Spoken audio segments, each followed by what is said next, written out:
警務人員㗎，我想打倒北京㗎嘛。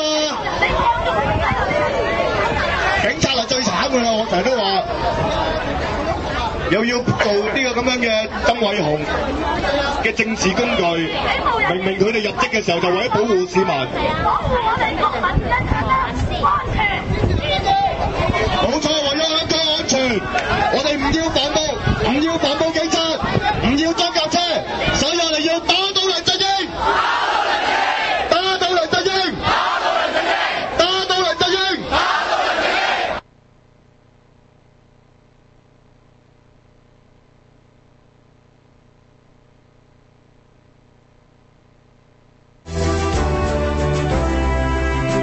我哋唔會怕特區政府嘅打壓，就算傾家蕩產，都要同佢鬥爭到底。普羅價值，全民政治 ，My Radio 2012。咁就記得有一日，我係唔知點得，哎呀，你點都即係神仙都會打都會恰啊！我見到一條大路冇乜嘢㗎，咁一路咪恰一恰啦，恰。點知我諗即係瞓咗幾耐就1、2、3，我諗數下即係4、5即係10下到嘅啫，我諗啦係。跟住前面一架大貨車咩泵把咩嘢見晒喺我面，直接喺我面前。我諗前頂籠係真係1、2尺嘅啫。咁我哋叫嗰個我嗰個朋友叫佢醒啦。望下佢瞓着啊！700萬人，700萬個故事。逢星期一晚8.9至9.9 ，Judy Raymond 今晚翻埋嚟。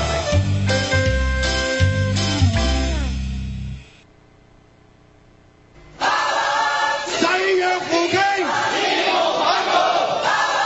四面受敵。貫徹聲嘶力竭，繼續青筋暴現。不平則鳴，只因心係香港。身體力行，隔空發功。黃毓民頻道，現在同你剖析政治。嗱，翻嚟第二節咧，大家就會見到3個俊男咧坐咗喺鏡頭面前嚇。你做咩唔好笑啫？你係啊，你係啊！我哋兩個係啦，笑我哋兩個，你笑我哋係嘛？你心諗咩？你講出嚟得㗎啦。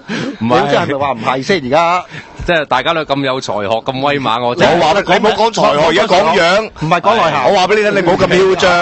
我話俾你聽，首先第一樣嘢，嗰個時代係會變嘅，個審美眼光都會變，係咪？我就係話個審美嘅尺度唔同咗啊！而家我哋呢啲可能太過典型嗰啲咧，勾勾地啊，係嘛？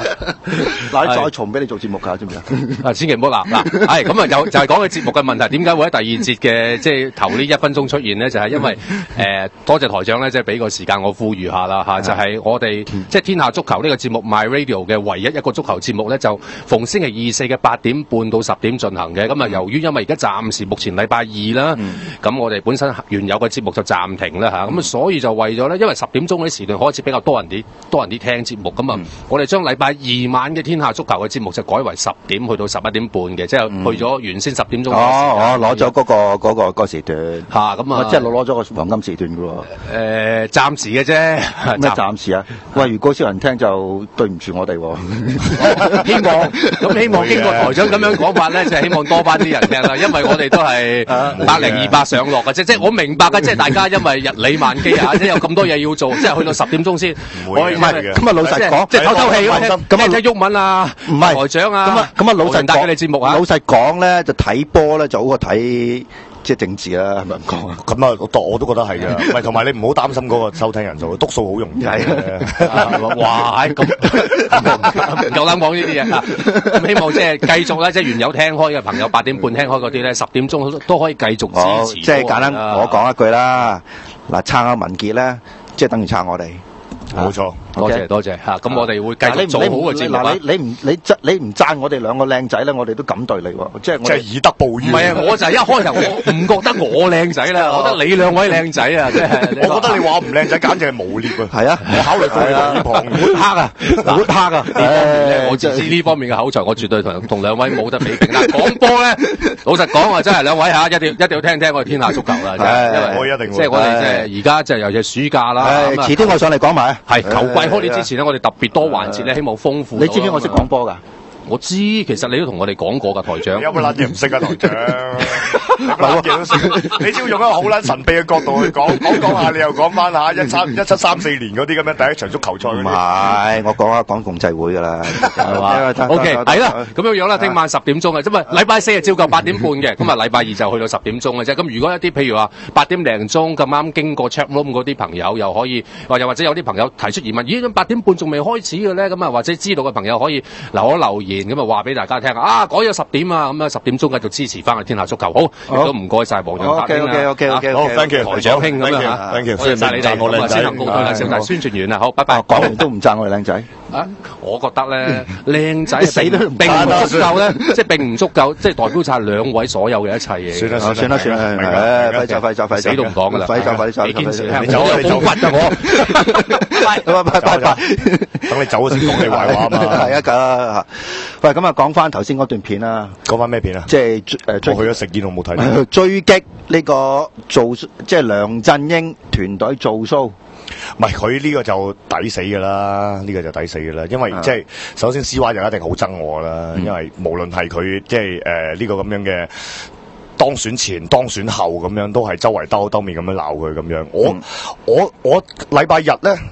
即係琴日咯，係咪？係啊，即係琴日，即係太多嘢做嘅咧，時間都撈亂晒。唔係我發覺你都係啲狀態有啲問題。我係冇乜時間觀念，亂晒大龍，亂晒大龍呢排。唔係，首先第一樣嘢就係我嗰日咧，首先佢就屯門嗰次咧，我就追擊完佢啦，咁樣咁啊兜口兜面講嗰次，上次喺呢個毓民踩場都講過啦，係即係伸手都打到佢塊面㗎啦，見到咁樣。咁跟住然之後咧，咁佢又再嚟，老實啦，即係你話我即係有少少妄想症咁講啦，我覺得佢係挑釁我嘅，佢挑釁我，專登嚟九東仲唔係挑釁我，係咪先？喂，九東我地盤嚟㗎嘛，大哥，係人都知啦，係咪先？而家連建制派都知九東係我地盤啦，係咪？好啦，嚟到我地盤，咁你而家即係嘅意思就係話，第一，我唔驚示威嘅。即係佢做塑咗個咁嘅形象啦，我唔驚示威嘅。佢上次就話六區嘅反應好成功啊嘛，六區嘅反應好成功啊嘛。咁跟住然之後咧，咁啊特登嚟啦，咁樣仲要嚟我區喎。OK，嚟我區，好啦。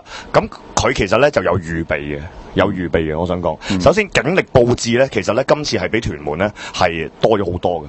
我估計呢個習以為常㗎啦，以後即係大家要預期呢個警力只會增加而唔會減少啊。呢個係多咗好多嘅。好啦，跟住然之後咧，咁跟住佢就覺得好啦，上次咁樣搞到咁混亂，佢自己走唔到咁樣搞或者喺架車度俾人鬧咗咁耐，相當之唔好受，受到羞辱咁樣嚇。咁佢個今次即係多啲警力啦咁樣。OK， 好啦，咁其實咧當其時係點樣咧？當其時咧就1點鐘佢就開始呢個咁樣嘅。落區做 show，咁佢先入去，咁佢落車入去嘅時候咧，咁其實咧門口已經有其他示威者噶啦，有社民連啊嗰啲咁樣喺度，咁跟住嗰個社民連嗰個出現嘅人數就同我上次我哋去向佢示威嗰個人數咧就差唔多咁樣，咁跟住咁啊都係隔開咗啦，攔住啦，有啲佢哋都衝上嚟啦，咁啊有啲人遞接凳啦嗰啲咁樣，但係順利入咗去啦，跟住入到去咧，佢覺得即係呢個喺呢一個咁樣嘅示威嘅級別底下咧，佢覺得係控制得到嘅。控制得到係乜嘢咧？唔係話現場嗰個秩序控制得到，秩序一定控制得到。老實講，我哋又唔係癲嘅，亂都係邊啦。佢唔係覺得秩序控制得到，佢係覺得自己嘅 EQ 控制得到。哦，佢覺得自己仲可以保持到，唔怕你香。係啦，佢覺得自己可以保持得到，同埋佢擺定人喺度啦。今次擺定啲 CY 支持者喺度啦。OK，好啦，咁佢自己入到去好笑喎。入到去佢先係同大家講咗話啊，今日場外嘅秩序相當之良好嚇咁樣，咁亦都係跟住聽意見啊嗰啲咁樣啦。好啦。跟住到佢出嚟嘅時候，好啦，我知道佢入咗去噶嘛。咁我其實當其時我就喺觀塘，咁然之後咧，我知道佢入咗去，咁我嗰邊有人啦，我知道佢入咗去。跟住然之後，其實我係冇諗住喺佢入去嘅時候咧攔住佢或者乜嘢，我亦都冇諗住入去同佢對話，有咩好對話？點屌柒你啫嘛？即係講咩同你有咩好講啫？咁我就唔承認你呢個政權，冇嘢要你改善，我淨係要你走，冇嘢同你講。OK， 好啦，咁我去出現嘅目的就係話俾佢聽，香港人起碼我哋代表緊嘅香港人唔承認你呢一個特首，唔承認呢個政權。好啦，入咗去，佢最初頭都係諗住10幾人咁樣，黃洋達又未到，我唔知佢有冇留意到我啦，可能佢留意唔到啦。但係佢出嚟嗰陣就好難留意唔到我，因為入咗去之後咧，佢細估唔到佢入咗去之後個世界會變咗噶嘛，佢估唔到外邊會多200人喺度噶嘛，你係斷估唔到，你初頭入去都係10幾人喺度，點解出翻嚟嗰陣外邊會有200人喺度咧？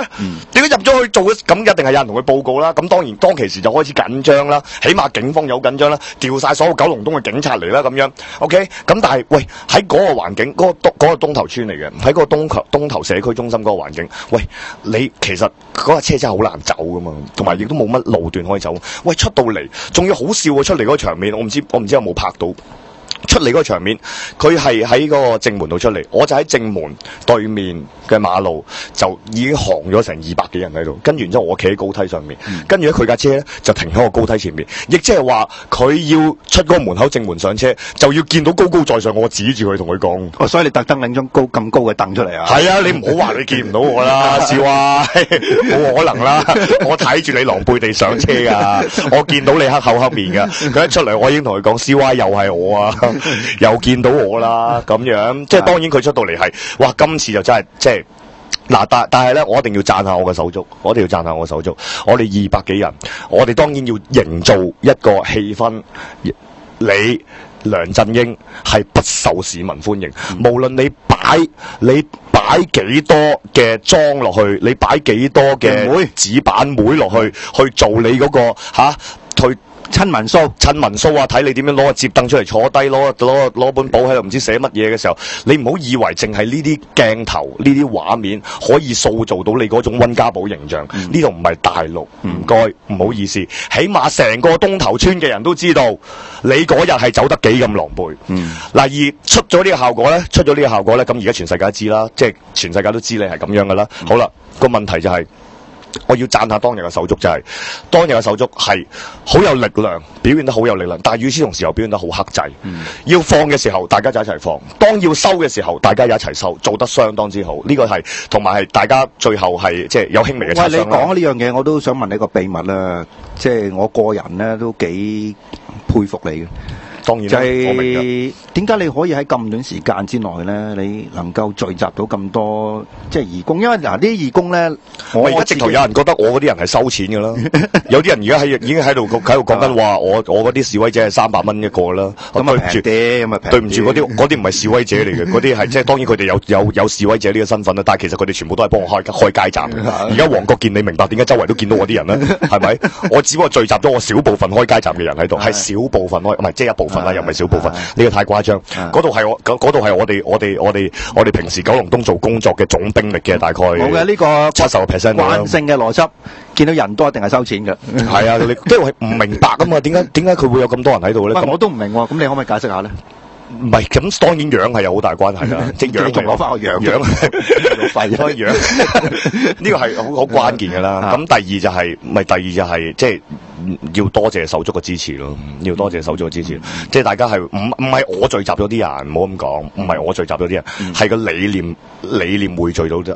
理念匯聚到啲人，咁同埋亦都大家認同嗰個認同喺九龍東做嘅工作。唔係，但係我有個感覺咧，就係阿達你嗰啲即係嗰啲支持者咧，係真係熱情嘅，真係有啲熱血喺度啊！唔係，呢個我哋嘅理念嚟㗎嘛。係咪因為你起咗呢個名，所以啲人咁有熱血？唔係起咗呢個名，係攞咗個理念出嚟，攞咗個理念出嚟，係認同呢個理念嘅人，大家就埋嚟，大家就埋嚟。唔係嗱，大家聽到呢句説話，即係有咁嘅，你係咪擦得達鞋？其實唔係嘅，呢個係我自己一個真正嘅感受嚟嘅。唔係要讚賞佢哋啊，唔係讚賞我，你讚賞我做咩？我哋即係老實講啦，都搞咗呢類嘅活動都好多年啦。係有網台有，間唔中有啲即係譬如即係街頭嘅活動啦。我係咁多年未見過好似一個凝聚得咁快、組織得咁快、動員得咁快。唔係，但係有啲咁多我未見過人出嚟嘅。係噶，唔係呢個係嗱，呢個要慢慢分析喎。今日剩翻幾多時間？有好多，你中意 over 都得㗎。你第一就係首先要呼籲一樣嘢咯，我哋未夠人嘅。我哋未夠人，即使咁多都係未夠。唔好覺得我哋好多人。喺一個九龍東咁樣嘅戰場入邊咧，喺九龍東9月嘅工程入邊咧，唔好自我感覺良好。我話俾你聽，遠遠未夠。我係相當之冷靜嘅，對於成個局勢嘅判斷，我係一個好知道自己去到咩位嘅人嚟嘅。咁唔好話我自己啦，因為嗰件事唔純粹係關於我啦，係我哋嘅團隊、我哋工程做咗幾多，唔好妄自菲薄，亦都唔好自我感覺良好，覺得哇你睇下嗰個勢，咁你仲唔贏咁樣？唔係，我就話俾你聽，未贏嘅，未贏嘅，仲需要嘅。好啦，第二樣嘢就係話凝聚到咁多人，唔係我黃洋達凝聚到咁多人，係個理念凝聚到咁多人。咁而頭先你講一樣嘢就話，喂，做咗咁多年未見，或者係比較點解喺呢一度會咁樣咧？喺呢一個未見過爆得咁勁，喺呢個時刻會咁樣咧？嗰個爆唔係我嘅爆嚟嘅，你哋都有份嘅，即係包括台長你哋啊，各樣嘅嘢啊咁樣。譬如即係嗰個係整個。我自己爆又冇咁勁喎，因為唔係我偷取咗你哋嘅嘢嘛，我偷取咗你哋嘅嘢嘛，我偷取你哋嘅嘢嘅意思就係話你哋其實已經播咗種好耐，你哋灌溉咗好耐，好啦，然之後有一個人，我唔敢講話而家去到收割嘅階段，未去到嘅，但係其實件事就應該係咁樣發展，件事就係應該咁樣發展，而往後亦都應該會有更大嘅團隊出咗嚟，或者係另一類嘅人物再出嚟，可以令到嗰個界線再闊啲。好啦，講翻嗰樣嘢就係話呢個第一啦，第一樣嘢啦，第二樣嘢就係話點解會喺呢個時刻會好似咁多人會出咗嚟咧咁樣？但係雖然成日強調咁多，我都要再講一次係未夠多。但係點解咧？就係因為臨近一個關鍵嘅時刻啊嘛，個時刻都造就咗呢件事啊嘛。好啦，第三個原因咧就係乜嘢咧？就係回答你頭先嗰個問題，有好多你未見過嘅人。咁嗱呢個唔係大家唔好錯誤去詮釋，就話我見過先至係搞嘢嘅人啊，係唔係即係完全我唔係咁嘅意思？唔係即係有啲新面孔啦嘅意思。好多新面孔，唔係有啲新面係好多新面孔啊。發掘我哋呢一種理念啦，即係有啲人話係激進勢力啦，又或者係我哋而家可能用一個比較唔同啲嘅字眼啦，民主嘅進步力量啦，去發掘呢即係抱有呢種信念嘅新面孔咧，一向都係我自己覺得我最需要做嘅一個功夫嚟嘅。咁而我咁耐以嚟一路都係做緊呢個功夫。咁而當然嗱，呢個真係我都唔會妄自菲薄，我覺得我有功勞嘅，我覺得我係有功勞嘅。咁譬如好似咁講，好簡單一樣嘢就係，譬如好似追擊 CY 咁樣，講追擊 CY 咁樣，即係你要。我成日都講一樣嘢，無論我喺入獄之前，如果大家喺網上面有睇過片嘅話，喺鳳德公園，我臨去入冊之前，我都講嗰件事點樣可以維繫到落去咧？就係你起碼要俾，無論係俾自己或者俾大家知道嗰件事係有得搞啊嘛，係要有得搞噶嘛。譬如喂，次次都係追擊 CY，次次都係咁樣，咁你梗係覺得冇得搞啦，係咪先？咁但係喂，上次我追擊地路係咁樣，下次當你已經估到我又係咁樣嘅時候，我俾200人你睇，係咪？咁嗰件事係唔同嘅層次啊嘛。好啦，再下第三次再嚟點樣做咧？咁樣咁啊 CY 你估下咯，梗係啦 CY 你又估下咯，次次俾你估到我就唔係食神啦，係咪先吓？我唔會俾你估到嘅，俾你估到劇情就唔係編劇咧。係啦，咁樣咁你起碼你要俾大家覺得有一搞。第二樣嘢就係，譬如因為臨近9月啦，因為老實講，真係我真係。冇乜嘢好俾人攻擊嘅，我真係冇乜黑材料，冇咩好俾人攻擊。我又唔覺喎，我又唔覺喎。你盡講我樣嗰啲無謂啊，無謂客觀啊，太多人。唔係，我成日想問你啊，喂，你會唔會有緋聞咧？我會唔會有緋聞？生安白做就難啲咯，好難咯，因為好難嘅，因為譬如我又真係幾唔玩唔蒲嘅人嚟嘅，咁即係我講近年啊，唔係咁你唔識玩唔識蒲呢啲係冇樂趣嘅，咁但係近年係絕對冇嘅，即係咁另外就係又冇乜財務瓜葛嗰啲咁樣嘅嘢，冇乜黑材料好搞，咁跟住然之後咧開始而家有啲唔係對手嘅對手咧，就喺度連即係咪講嚟講去咪又話我哋激進咯，咪又話激咯，都有其他嘢嘅，唔係，但係近日而家開始就集中，因為譬如好似 CY 事件咁樣，好似 CY 追擊 CY 咁樣，跟住咪攞住嚟喺度攻擊我激進咯，話我激得滯嗰啲咁樣啦。但係點解啲都有好多手足？再一次多謝所有熱血公民嘅手足，係因為你哋先會成事。點解大家會願意參與？就因為件事有一搞嘅原因就係話，你會聽翻所有人話我哋激進嘅時候，喂，你真係吹我唔脹噶嘛？你真係吹我唔脹。你有冇見過有個人？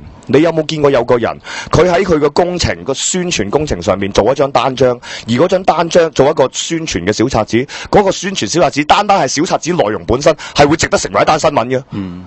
係會做到咁多回響嘅？咪就係冇人做到，就係小弟做到，或者小弟嘅團隊做到，唔係即係唔係淨係我，就係我哋嘅團隊做到。喂，當你不斷咁樣冇嘢講攞嘢嚟講嘅時候，又話我啲人收錢啊咁樣，大家都知係即係荒謬噶啦。跟住然之後冇無聊嘢揾嚟喺度攻擊我，話太激進啦，市民接受唔到啦。我想講，全香港最被市民熱烈地討論嘅一份文宣小冊子，就係小弟我哋團隊做出嚟嘅。市民接受唔到我哋，你有冇見過人做一份飲食指南去做你嘅做你嘅即係嗰份唔係飲食男女，大家唔好誤會，就做飲食指南嚇。跟住然之後係，我想講係搶啊！你有冇見過街站嘅嘢係會俾人搶嘅？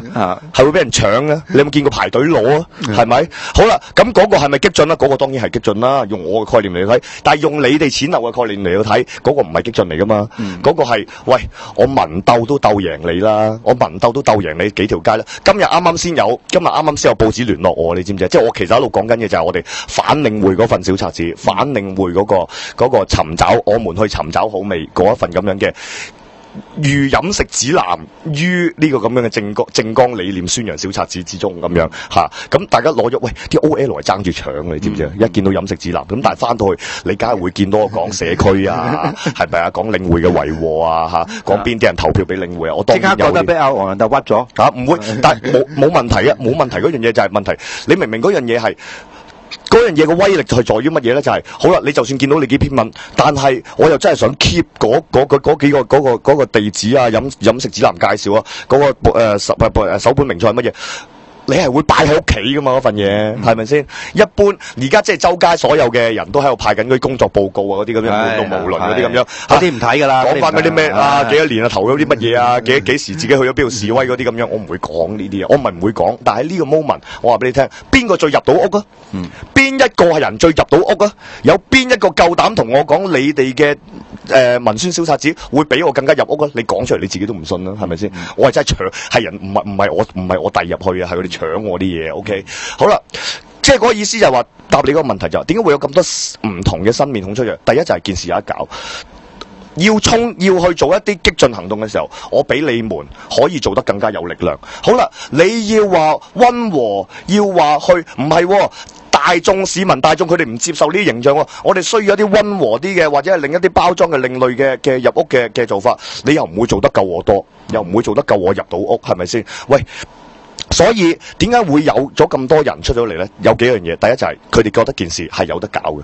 第二樣嘢就係因為我哋嗰個一路以嚟努力做嗰個方向，我哋係從唔同嘅方向切入啊嘛。譬如你睇我咁耐以嚟做咁多嘢，就係喂，好啦，你好激進啦，你真係好激進啦，你激進到走去衝擊到要坐監咁樣，你好激進啦。你有冇見過一個坐完監嘅人一走翻出嚟就做一個舞台表演呢？你有冇見過咁樣嘅監躉呢？係咪先？喂，你話我激進，我係舞台表演者嚟嘅喎，我一個舞台表演者。然之後我做緊嘅文宣係做緊最入屋嗰一 part 最受 OL 歡迎嘅飲食指南。好啦，嚟緊我書展又出書啦，係咪先？書展出書，咁大家書展嚟到都即係嚟過揾我簽名都見過㗎啦，係咪先？即係除咗九把刀之外除咗九把刀喬政夫啊嗰啲咁樣，又或者倪匡親自落場之外，排隊簽名最長龍嘅多數都係我㗎啦，係咪先？多數小弟，我試過俾第二啲作者投訴，你知唔知？即係嗰啲有啲即係有啲第二啲星級作家啲喂，到我未啊？到我未唔得喎，黃洋達嗰條龍未簽完嗰啲咁樣，係咪？你話我激進，我係文化人 ，OK？ 即係呢個唔同面向嘅身份咧，就可以喺唔同嘅範疇入邊吸納到唔同嘅新客啦。即係你成日唔好，即係我成日都講嗰樣嘢，就係即係等於我哋上集都講啦，傳訊嗰個問題。傳訊嗰個問題就係話，除咗你嘅信息內容要有唔同嘅程度之外，即係你有時要淺白，要由淺入深之外，就係你要有唔同嘅包裝去吸引佢哋去睇你嘅信息先，咁我就係有呢啲唔同嘅包裝去吸引咗。譬如我而家嗰個熱血公民啲手足嘅組成，有啲係我讀者，有啲係我讀者長年嘅讀者，咁所以即係相當之唔好意思啦。有啲人七一遊行又投訴我哋啦，即係因為七一遊行嘅時候，我哋行到某一段，大家停喺度嘅時候，佢哋嗰個最大嘅訴求啊口號係黃洋達交稿，黃洋達交稿咁樣，咁因為佢哋有好多係我讀者，OK， 咁另外有啲就係聽眾嚇，咁另外有啲咧就係因為睇完呢個咁樣嘅棟篤笑而嚟嘅，咁有啲咧就係因為議題而嚟嘅，譬如我哋率先去打起呢個咁樣嘅同呢個咁樣嘅廢強陣合作，打起呢個反強積金嘅行動啦。咁喺領匯入邊，領匯做到嘅嘢，喂，佢係會令到有啲人好多人覺得，咦係反領匯原來仲有好多個嘅可能性嘅喎，可以做嘅咁樣，提供可能性。因為我覺得而家成個民主運動或者成個政治嘅前途就係、其實等於拉布一樣，拉布就係提供咗一個諗法俾大家，原來抗爭可以咁樣做嘅喎，你要提供到可能性出嚟俾大家，係咪？所以咧，你一路講激進嗰啲係冇 point 嘅，你繼續講啦嗰啲咁樣。因為其實今屆嘅關鍵，我哋可以好簡單咁講，就係嚟緊嘅應屆即係下一屆嘅立法會，你需要面對緊嘅係乜嘢？你需要緊嘅面對一個港共嘅政權，而梁振英係曾經講過，佢或者最近亦都其他官員都講過，為23條立法係佢哋嘅憲政責任，亦即係話個對抗目標係好明顯嘅。好啦，咁而家其中有一樣嘢，當然我哋可以再諗其他有創意嘅抗爭手段啦，但係擺喺面前嘅，好啦，我哋假設要用拉布去對抗23條，你投票嘅時候，你淨係問一個問題：邊個拉到布先？係邊個拉得到先？邊個有意志？邊個想做呢樣嘢？係啊，同埋要有能力喎。係啊，要有能力做到喎。你口講兩句就收皮嗰啲咁樣，你有意志都冇用嘅喎，係咪先？咁所以喺呢個角度嚟講，文化人嘅身份就帶俾我好大嘅優勢咯。咁啊，呢一節咧，其實阿達咧就。即係算唔算你嘅廣告咧？唔算，梗係唔算啦。我只係假設一個狀況啫嘛。即係假設如果9月真係出現咗咁狀況，咁你點樣投票咧？咁我唔係話我選，但係如果有我咁嘅人選，你真係冇第二啲選擇可以揀。阿黃銀達頭先嗰個係一個假設性嘅問題嚟嘅，即係如果有一樣咁嘅嘢嘅時候咧，咁你點選擇咧？係啦，如果有咁樣嘢，係啊咁樣，但係熱血公民仲係未夠人。未夠人。不過講到呢度咧，我真係再次就投訴啦。我係講到我出汗大佬。我去親嘅地方都係冇冷氣。我啱啱開辦事處嗰陣，辦事處又係冇冷氣。我都算一個冷靜嘅人嚟嘅。你頂住呢個咁樣鬱文踩場，又係冇冷氣。唔係好頂得順啊！咁啊，休息下，陣間再翻出去涼下冷氣先。熱血公民都係怕熱㗎，好似你坐監咁，你去翻個房涼下冷氣先。我就出去涼5分鐘，我跟住翻入嚟啊！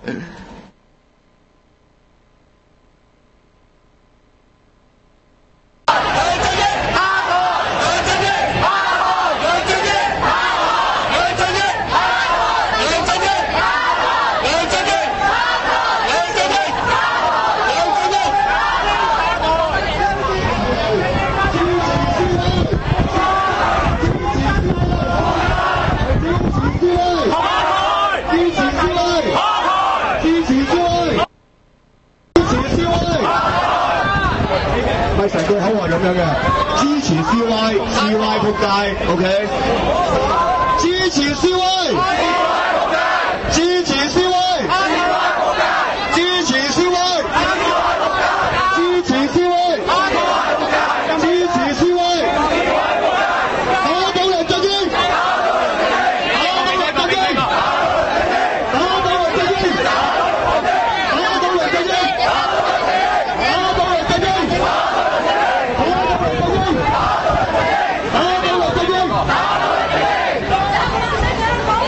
小公主，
價值，全民政治 My Radio 2012。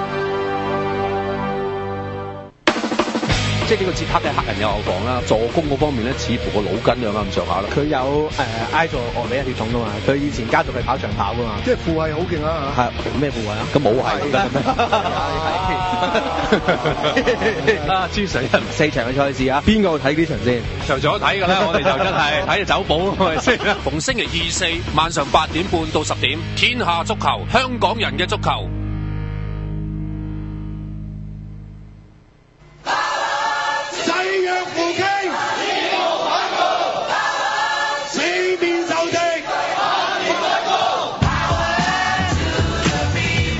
貫徹聲嘶力竭，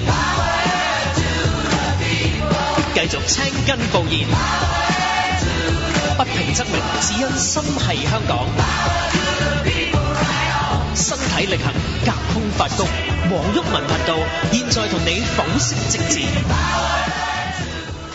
咁啊，涼完冷氣咧，翻嚟第3節啦。咁頭先即係我喺未嚟，我未涼，你未涼完啦。你即係我知啦，我未回到氣。你坐監嗰時係喺嗰個房度涼成2個鐘頭。係就我今日未嚟之前咧，我就同啲同事即係食飯啦。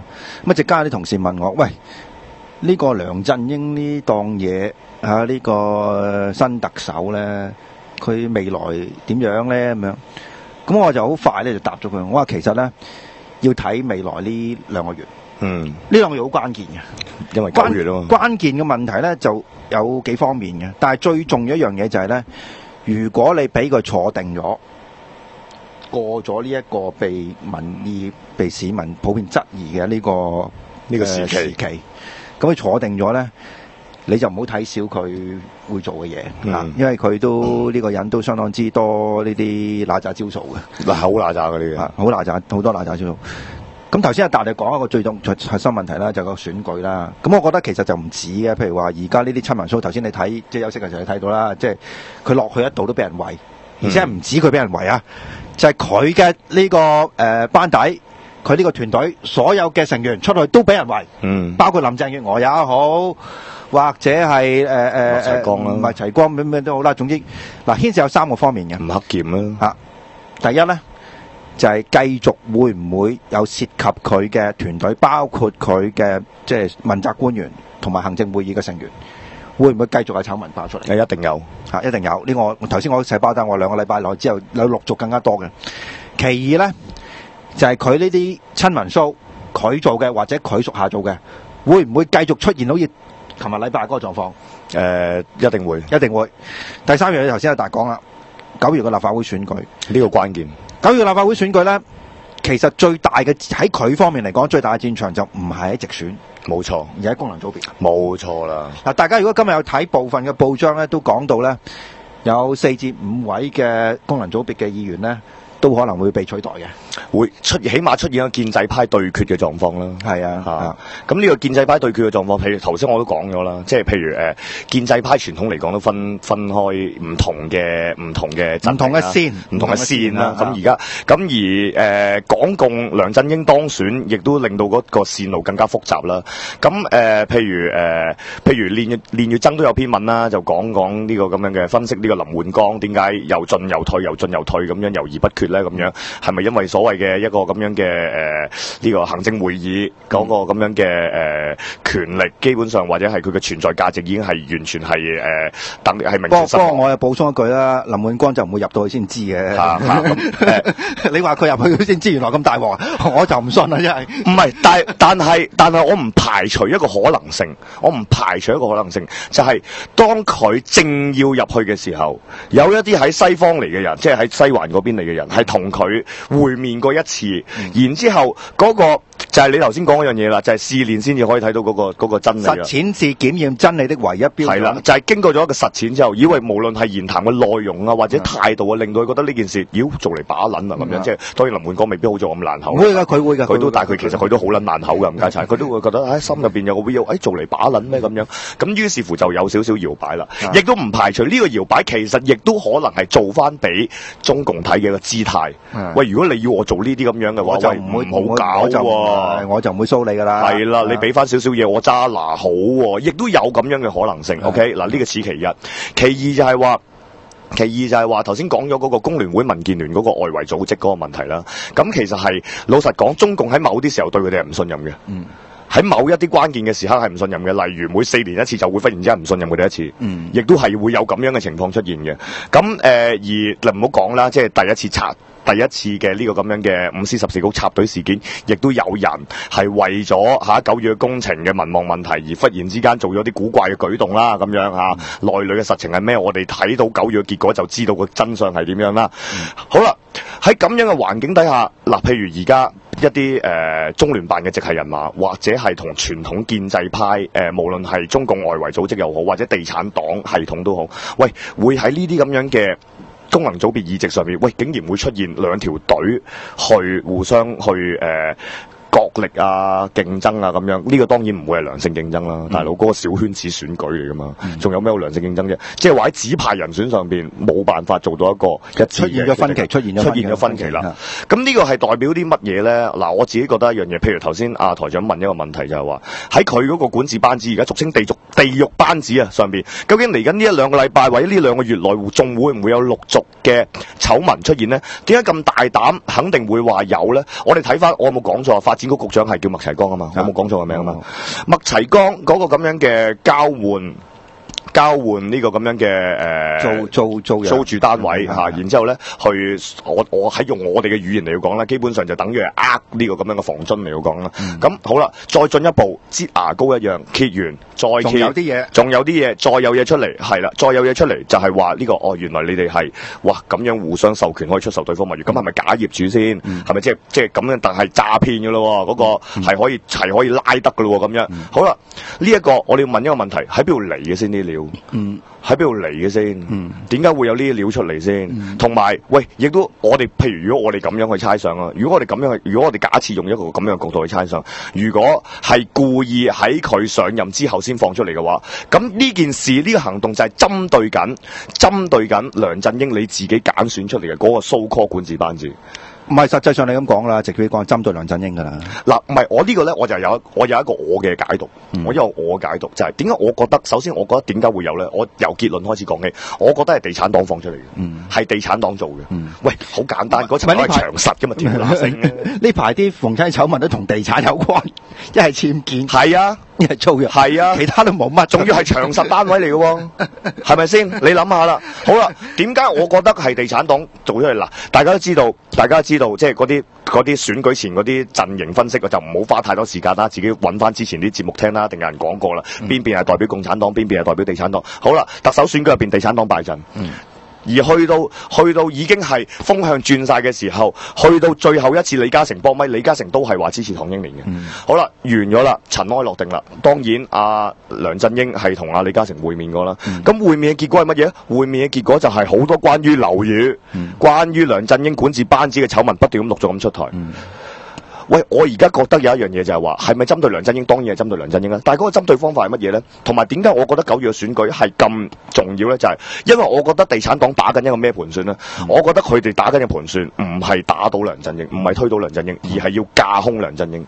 呢個都略有所聞嘅，略有所聞嘅。而架空梁振英嘅做法係乜嘢咧？我要抹殺晒你嘅班子。首先管治班子入邊抹殺晒你。喺管治班子入邊，如果可以換到，喂，你俾翻我呢邊啲人出嚟先。如果你想以後有得合作嘅話，又或者呢個亦都好可能係當日會談嘅內容。其實簡單講一句啦，有朋友同我講啦。冇人喺政府入邊點做生意啊？係啦，咁大盤生意係啦。喂，呢個亦都係常理推測啦，係咪先？咁亦佢哋好可能佢哋當日對話內容亦都係咁樣。好啦，好明顯出嚟嘅結果係傾唔掂數啦。於是乎有個咁嘅地獄班子出嚟啦。OK， 咁樣嘅地獄班子出嚟，然之後就不斷咁樣中箭。咁而另一個可以架空到嘅係乜嘢咧？就係喂喺議會入邊嘅建制派是否係同你合作嘅執政聯盟？咁所以就會出現呢個9月。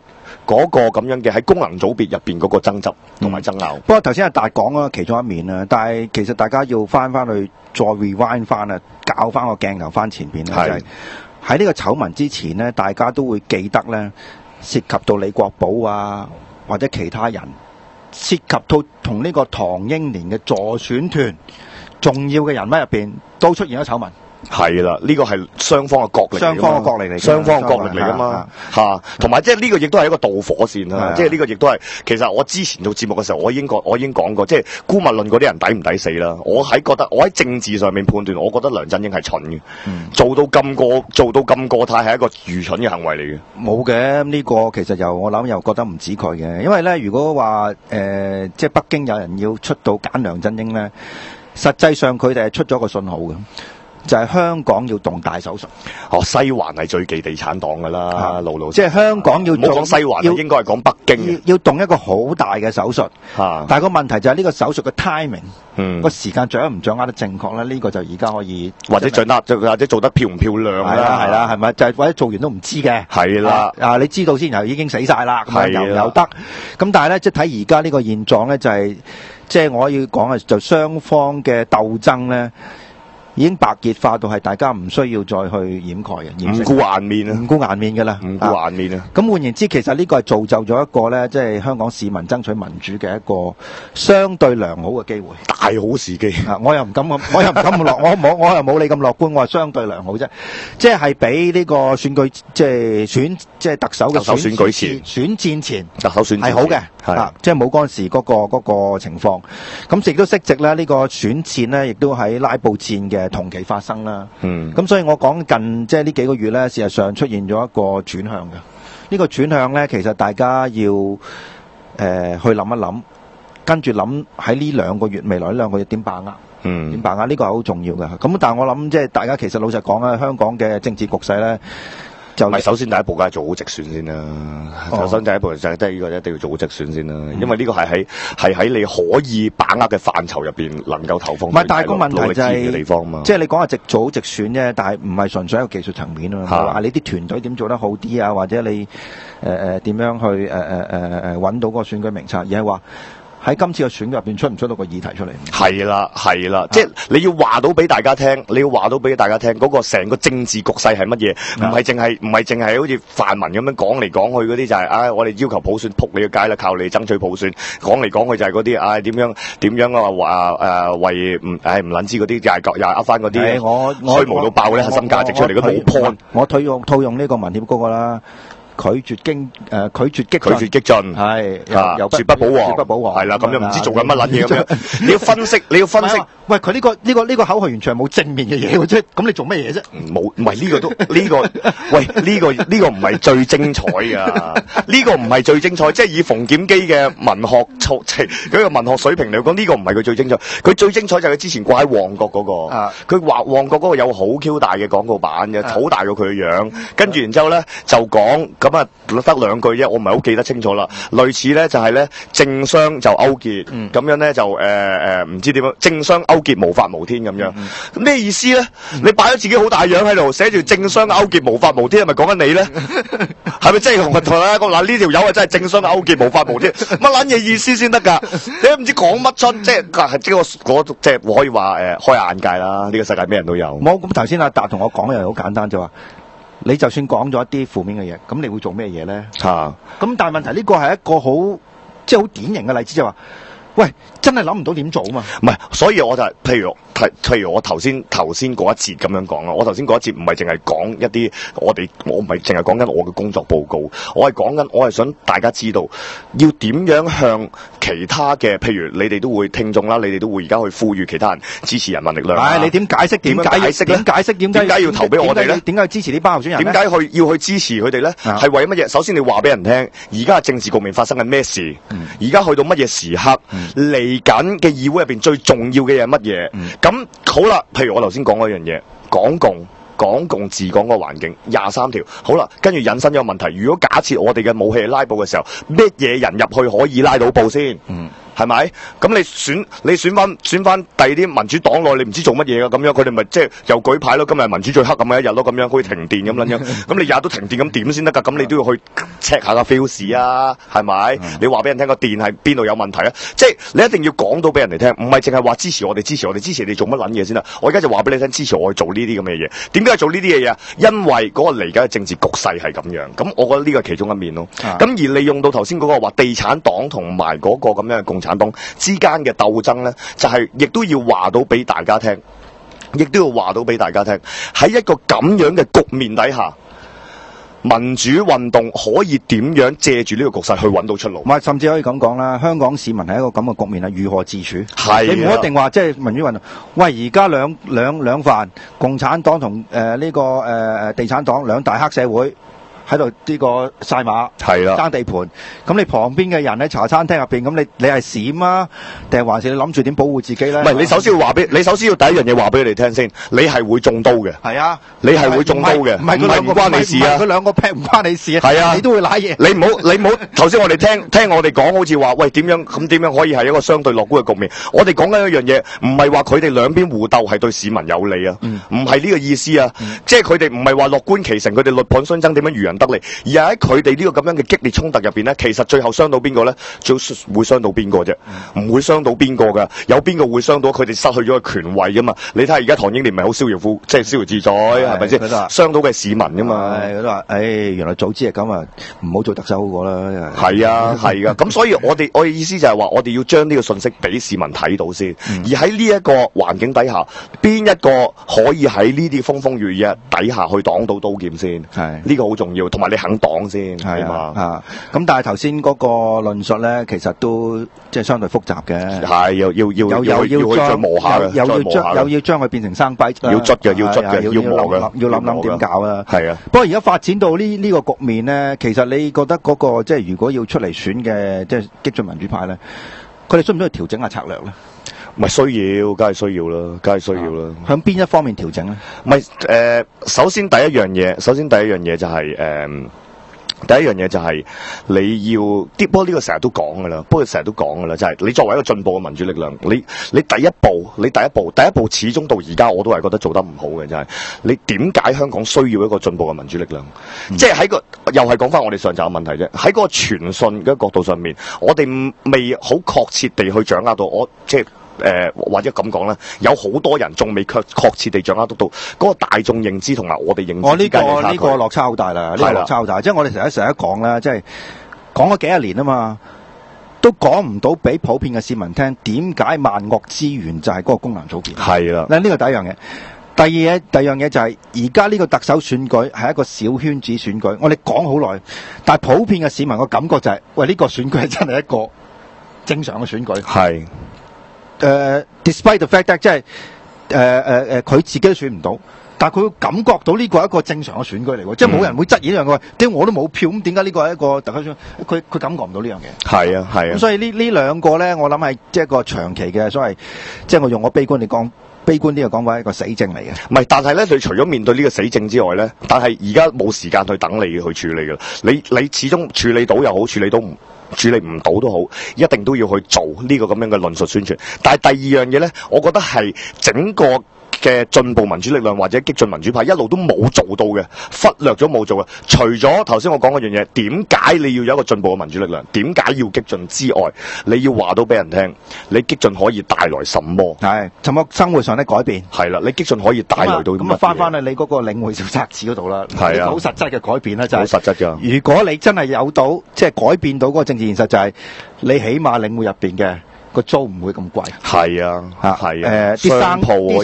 啲小商戶係可以生存嘅。社區經濟會有啲乜嘢嘅改變啊？而社區經濟再引申落去，會對你嘅生活、對整體嘅文化帶嚟啲乜嘢改變嘅？咁當然呢啲嘢你要攞到我本小冊子先至睇得到啦。咁樣咁但係其實今日已經有報紙咧聯絡我咧，話希望連載我呢本小冊子嘅內容。你有冇見過人做一本理念嘅文宣，會有報紙聯絡你話要連載嘅咁樣？唔好自吹自擂嘅。梗係啦。喂，但係頭先講開嗰個小冊子喺邊度攞到？唔係，我每日都會公佈我哋街站派發嘅地點嘅。都仲係派，唔係，但係個問題就係你派啫，咁有啲人想主動攞噶嘛，咁喺邊度攞啊？佢咪嚟我公佈嘅街站地點攞咯。哇，大佬真係遠少少喎，會唔會有啲地方擺低，有啲人可以攞㗎？有嘅，我街有後着啦，我再話俾你，都唔會咁快話俾你聽嘅。家人，我呢啲係同蘋果日報嗰啲一樣，擠牙膏仲要話俾你聽㗎嘛，唔係點調你人。咁啊，所以即係話咧，其實嗰個宣傳本身或者嗰個推廣本身咧，大家真係落啲心思咯。係啊，唔係，但係你一定要回答到一樣嘢，就係譬如頭先講啦，點解要有進步嘅民主力量咧？進步民主力量頭先阿台長講咗啦，為你帶嚟啲乜嘢？好啦，中間仲有一樣嘢嘅就係 how 如何係啦？點樣係啦？咁呢個就係我哋一定要好好咁樣把握住拉布呢個契機。拉布係一個好重要嘅契機。唔好再跌落咗嗰一個迷思入邊，就係話我哋民主派要幾多席，我哋點樣顧全大局，我哋總共係要攞到幾多咁樣。喂，嗰陣啊，04年啊，李卓人你夠同我講啊，話咩要過半數癱瘓嘅議會啦，你咪自己癱瘓咗啦，係咪04年啊？我唔記得咗。唔係，你舉個例得啦。咁你嗰陣時過咗一半，咁又如何咧？係啦，你都冇呢個抗爭嘅意志，係咪？係啦，咁所以嗰個 concept 嗰個概念就係話由此去引申落去，就係話對於成個選舉嘅認知，唔好再講嗰啲咩嘢，唔好再講嗰啲乜嘢。哇！我哋希望呢區啊幾多席咁樣分配好咁樣點樣多過佢，點會唔會多過佢啦？佢有一半係功能組別嚟噶嘛，有一半係功能組別係拜邊個所賜啊嘛，就係拜民主黨拜契弟所賜嘅咯。呢個當然要提翻啦。但係最重要嘅係由拉布引申落去嘅，唔係淨係議席多寡重要。更加重要一樣嘢係你選乜嘢人，佢係做乜嘢事，佢嘅目標係點樣嘅。當你成個單張、成個海報淨係得啲空泛嘅香港核心價值嗰啲，唔該走開啦，嗰啲人唔需要啦。香港呢個時代唔需要呢啲人。即係要有呢個信息出到嚟咯。咁但係而家睇翻即係街頭嗰啲街板咧，咁啊99.9%都係呢啲。唔係好，我真係好可悲嘅，真係其實有大部分喺議會入邊嘅人其實都係不被需要嘅。冇辦法啦，係嘛？即係其實咧，我諗即係今次選舉咧，要俾到一個範式轉移。係。即係呢個係最重要嘅，就係喂，今次選唔可以好似以前咁選法㗎啦。係啊，係啊，即係否則就即係我哋係辜負咗40萬人上街嘅呢一個咁壯觀嘅場面。係啊，係啊，係啊，同埋即係辜負咗好多即係尤其是共同理念嘅支持者啦。咁啊講開呢度有題外話，因為今日有位外國朋記者嚟香港啦，咁啊同佢傾開，佢話因為呢位記者係走勻全世界嘅，即係佢見過好多，佢又去過敍利亞啦，又去過伊朗啦，又去過中東啦嚇。咁就佢話俾我聽咧，佢嗰日喺度，佢七一遊行喺度，佢由晏晝至到夜晚都喺度，佢咁寫包單係有40萬啊！唔係，但係呢個太即係係啦，大家有唔係因為而家問題就係好多人有拎翻出嚟講話，即係唔係幾多萬啊？唔係，其實個 issue 唔喺幾多萬人度，唔喺嗰度，唔喺嗰度嚟嘅嚇。我同埋大家心裏邊有數嘅，有大家有數，就係呢幾多萬人出嚟，就係嗰日行咧。係話俾多一個信息，即係香港人同埋特區政府知咯，就係香港人普遍係唔接受而家呢個政府。呢個即係大家要掌握呢個信息得好清楚。個問題咧就係你要問下，跟住點解唔信任？點解覺得而家呢個政府咁大問題咧？嗱，呢個幾方面嘅。第一樣嘢就係梁振英同埋佢嘅呢個團隊本身固有嘅問題啦。但係而家係話到係一個除咗呢個問題之外，仲有一樣嘢咧，就係我哋自回歸以來等咗15年，我哋好多累積嘅社會矛盾，好多嘅政治矛盾，我哋係等緊解決嘅一天。如果個政府或者呢個北京係冇意思話得俾香港人聽，係佢哋正視呢個訴求嘅話咧，呢個民意係爆發出嚟嘅。個問題個爆發嘅形式係透過選舉嘅選擇，定係還是街頭嘅行動，甚至進一步有更加激烈嘅行動咧？呢個就睇緊未來呢半年個特區政府，以至北京政府點樣處理香港嘅問題。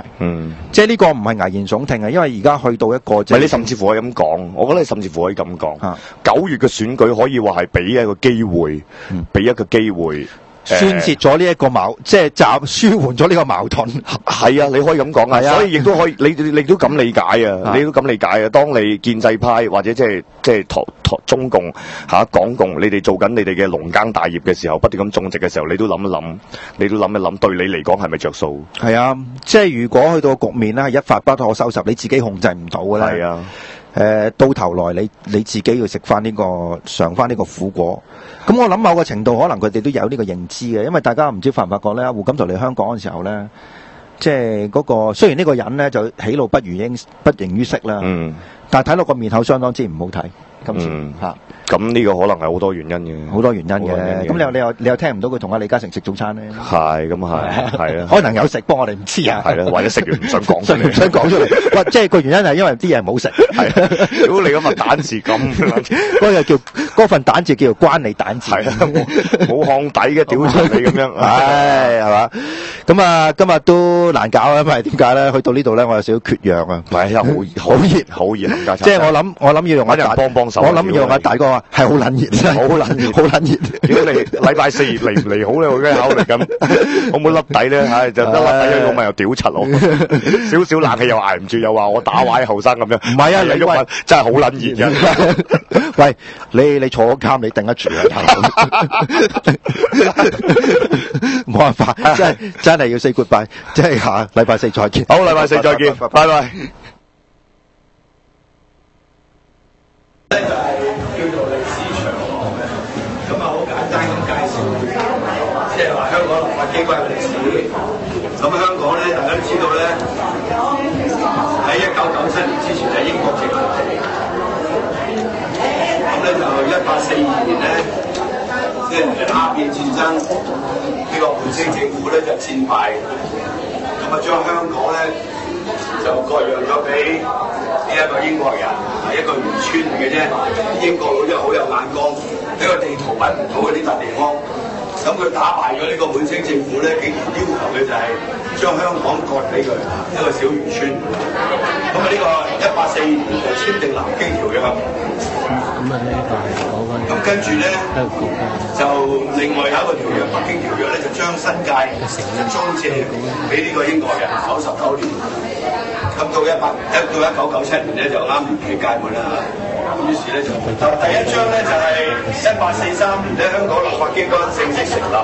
大家都知道英國咧雖然有好多殖民地，但係佢係一個君主立憲嘅國家，佢哋有選舉，有民主選舉，喺19世紀啊已經有啦，更早之前喺30年，即係喺呢個即係呢個13世紀嘅時候咧，已經有大憲章嘅頒布，英國係最古老嘅民主國家嚟嘅。咁所以即使香港作為一個殖民地咧，佢都整個立法機關俾你。咁個立法機關咧，佢有個憲制性嘅地位嘅，就係根據兩份文件，一個咧就叫做英皇制誥，一個叫皇室訓令。大家有手邊就睇到㗎啦 ，OK。咁呢個係好珍貴嘅文件，嗰陣時係用嗰啲，大家睇電影睇過啦，嗰啲鋼筆咧點墨水咁有雞毛嗰啲嗰度寫㗎，唔係而家電腦打字嘅 ，OK。咁咧立法局咧，即係嗰個所謂議事規則，即係而家主席拋我走個議事規則咧，係準備修改議事規則唔俾我拉布咧，呢個立法機關嘅議事規則或者議事常規咧，喺1844年就已經有㗎啦 ，OK。即係大家知唔知道咩叫做開會啊？知道。一個人就叫做獨白，兩個人就叫做對話，三個人或以上循一定規則研究事理解決問題謂之會議。所以你要研究事理解決問題超過3個人以上，你就一定有套議規則，唔係打崩頭。OK？嗰個就叫議事規則。咁1844年已經有㗎啦。咁1880年咧就有第一位華人嘅非官守議員。嗰陣時嘅立法局咧就係港督做主席。OK， 咁然後啲官係議員嚟嘅，又係官又係議員，咁即係學英國啦。英國就係民選噶嘛，個國會最大黨組織政府做埋部長，係咪？咁但係香港係殖民地，冇民選議員，咁啊啲官做議員咯。咁啊立法局主席就係呢個港督咯。咁但係亦都冇中國人做嘅喎，係嘛？咁啊嗰陣時有啲非官守議員，即係話 unofficial member 開始有所謂非官守議員，就唔係官去做議員，咁啊叫非官守議員。咁呢啲非官守議員咧，就唔係民選嘅，就係政府委任。嗰陣時多數係啲銀行大班啊，匯豐銀行啦，如果係大班咧，馬會主席咧，啲全部鬼佬嚟嘅，咁先至可以喺立法局度耀武揚威。1880年就有第一個中國人做呢個非官守議員，叫伍廷芳，好出名嘅。OK， 咁跟住咧，大家向前邊行啦。嗱，大家知道今日係咩日子嘛？今日幾號啊？7月7號啊！7月7號係1937年。即係呢個盧溝橋事變係嘛？喺呢個即係河北苑平縣嘅盧溝橋，咁啊日本人咧就喺嗰度即係襲擊，咁於是展開咧中國展開全面抗戰。其實喺1937年之前，日本仔咧已經喺東北度搞震㗎啦。到1937年嘅7月7號咧，蔣介石就忍無可忍，佢話呢個犧牲未到最後關頭，絕不輕言犧牲。咁已經到咗最後關頭，佢宣布，咁就展開艱苦嘅8年戰爭。